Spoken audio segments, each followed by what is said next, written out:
करूया पनीरची भाजी। त्यासाठी मी येथे 2 कांदे, 1 टोमॅटो, थोडंसं आलं आणि थोडंसं लसूण घेतलं आहे। आता हे सर्व आपल्याला चांगलं भाजून घ्यायचं आहे। हे बघा या पद्धतीने मऊ होईपर्यंत। आणि आता हे मिश्रण सगळं मिक्सरच्या भांड्यात बारीक करून घ्यायचं आहे। त्याचप्रमाणे आपल्याला इथे कोथिंबीरही लागणार आहे।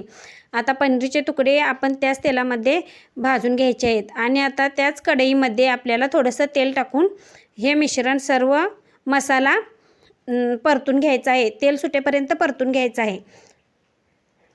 हे बघा या पद्धतीने। आणि इथे मी थोडंसं कोल्हापुरी लाल तिखट आणि पनीर मसाला टाकला आहे। असेच माझे व्हिडिओ पाहण्यासाठी लाईक करा, शेअर करा आणि सबस्क्राईब करायला विसरू नका। आता त्यामध्ये आपल्याला फ्रोझन मटर टाकायचे आहेत आणि थोडंसं शिजू द्यायचं आहे। आणि आता आपण इथे पनीर टाकून घेतलं आहे आणि आपली भाजी तयार झाली आहे। हे बघा या पद्धतीने